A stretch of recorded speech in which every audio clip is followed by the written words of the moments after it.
Indonesia. Sekarang kita mau naik tangga. Ayo, Oke, yuk kita kita. naik. Wow, Dingin banget. wow, sini bagus banget guys tempatnya. Kalian harus lihat.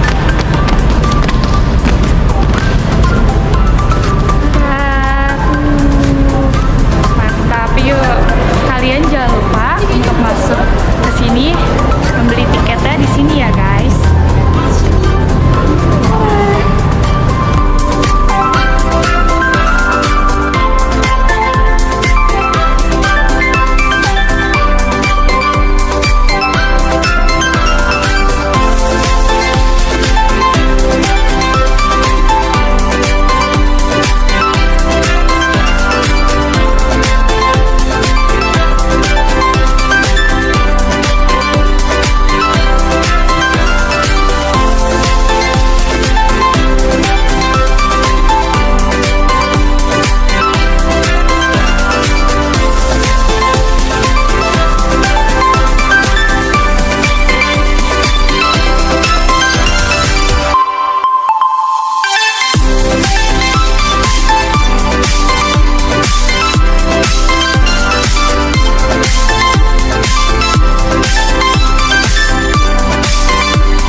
Jauh sebelum mengenal uang, masyarakat menggunakan benda-benda dari alam dan produk kerajinan sebagai alat tukar yang dikenal dengan istilah barter.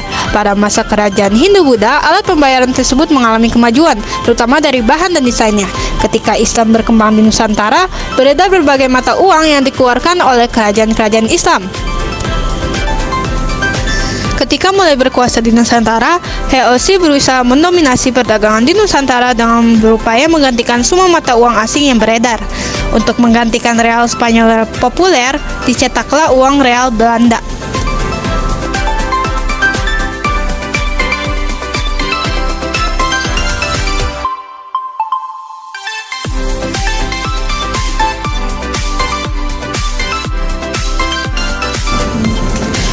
Uang token adalah uang sementara yang dikeluarkan oleh perusahaan tertentu, misalnya perkebunan, lokasi perjudian, dan tempat hiburan, yang hanya berlaku di masing-masing tempat tersebut.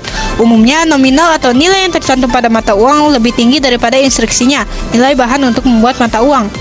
Penetapan nilai dan batas berlakunya uang token berdasarkan ketentuan perundang-undangan yang berlaku untuk waktu dan tempat tertentu.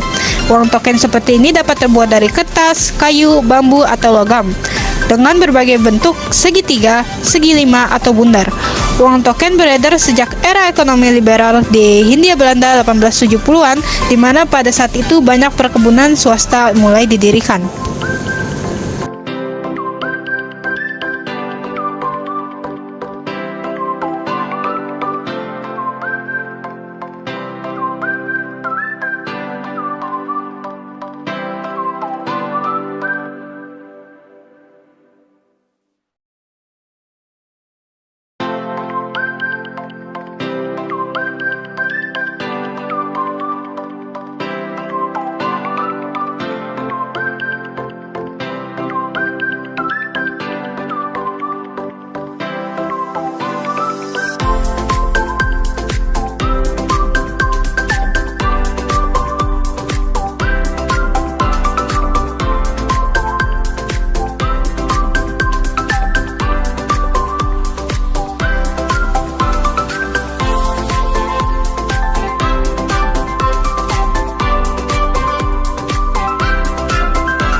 Pada awal kemerdekaan, kondisi moneter Indonesia sangatlah buruk karena banyaknya jenis uang yang beredar. Salah satunya adalah beredarnya sekitar 4 miliar rupiah nilai uang Jepang di wilayah Indonesia, 1,6 miliar rupiah diantaranya di Pulau Jawa.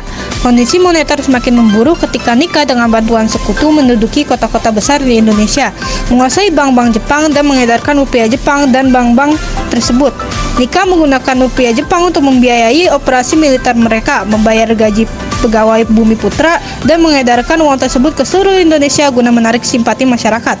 Nikka juga mengedarkan uang baru yang dikenal sebagai uang Nikka. Pada saat yang bersamaan, DJB kembali dibuka di beberapa kota besar di Indonesia yang diduduki oleh Nikka. DJB pun mengedarkan uang DJB Seri Federal yang semakin memperparah kondisi keuangan Indonesia.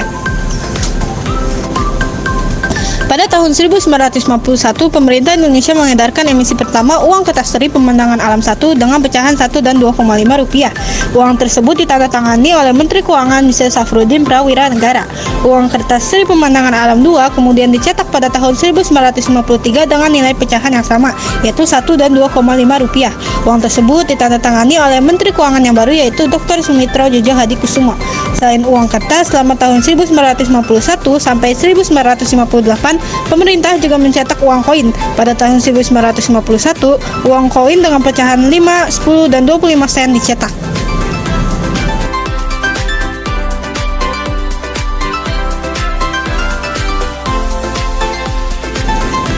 Bank Indonesia menerbitkan uang khusus peringatan untuk memperingati peristiwa penting atau tujuan khusus.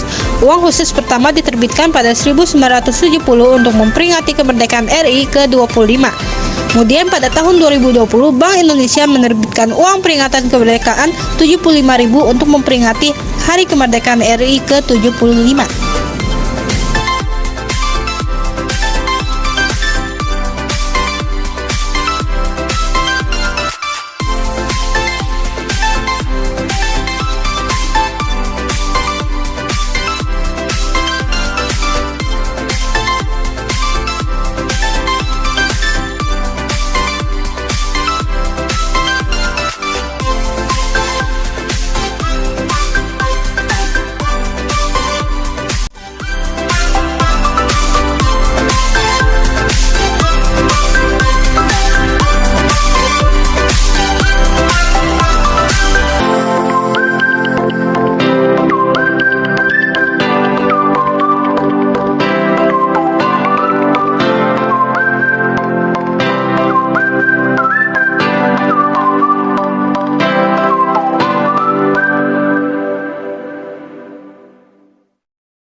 Perkenalkan, nama saya Jihan. Saya perwakilan dari kelompok saya dari SMKN Negeri 8 Jakarta. Sebelumnya, yang kita ketahui kan bahwa Museum Bank Indonesia ini sejarah adanya uang dari zaman dulu sampai zaman sekarang kan. Nah, zaman sekarang itu kan terkenal banget nih dengan adanya vintage dikenal ya, atau kayak ShopeePay, Dana, atau bisa nabung di online gitu kan, atau bayar misalnya mau belanja pakai QR atau apa. Nah, dengan adanya itu tuh antusias masyarakat selama masuk ke Museum Bank Indonesia itu apa ya, lebih banyakkan menggunakan vintage atau lebih ke uang tunai. Oke, terima kasih untuk pertanyaannya. Saya Randi, edukator di Museum Bank Indonesia. Untuk menjawab pertanyaannya, saya ingin informasikan bahwa untuk antusiasmenya memang masih banyak masyarakat yang datang dengan melakukan pembayaran secara tunai. Nah, baik itu menggunakan cash ataupun menggunakan kartu pelajar. Nah, itu akan diberikan secara cuma-cuma jika melakukan pembayarannya dengan menunjukkan kartu pelajar alias gratis. Tapi jika tidak membawa kartu pelajar, akan dikenakan biaya 5.000. Dan bagi mereka yang melakukan pendaftaran secara online melalui WhatsApp yang sudah disediakan oleh Museum BI, 100 atau 200 orang pengunjung itu juga diberikan secara gratis jika melakukan pendaftaran dulu sebelumnya. Nah, jika terkait vintage, memang saat ini Bank Indonesia selaku pusat dari Museum Bank Indonesia juga sudah menggalakkan pembayaran dengan non tunai. Tujuannya untuk gerakan nasional non tunai dengan melakukan pembayaran dengan QR code atau KRIS. Nah, jadi teman-teman yang ingin berkunjung ke Museum BI sudah bisa tuh melakukan pembayaran melalui OVO ataupun GoPay, ShopeePay dan sejenisnya untuk melakukan pembayaran dengan QRIS. Tetapi untuk pembayaran dengan KRIS memang antusiasnya masih lebih tinggi pembayaran dengan melakukan secara tunai. Jadi guys, kalian kalau mau ke Bank Indonesia ini nggak perlu khawatir kalau misalnya nggak bawa uang tunai. Kalian juga bisa pakai QR atau KRIS ya. Yeah. Nah, atau kalian bisa daftar melalui WhatsApp. Ya, nanti WhatsApp-nya bisa tanya ke sosial media kita nih, sekalian promo ya, di Museum BI itu untuk Instagram-nya. Nanti bisa tanya-tanya, mau ada 100 orang, 200 orang, nanti akan dikasih gratis cuma-cuma untuk berkunjung ke Museum BI. Tapi kalau tidak atau belum daftar, bisa juga tunjukin kartu pelajarnya, itu juga gratis. Tapi kalau nggak punya keduanya, bisa pakai uang tunai Rp5.000 aja, atau kalau nggak bawa uang tunai, bisa bayar dengan KRIS. Tuh guys, gampang banget kan? Jadi buruan kalian ke Museum Bank Indonesia. Nah, Oke guys, di sini saya akan mewawancarai pengunjung yang akan masuk ke Museum Bank Indonesia.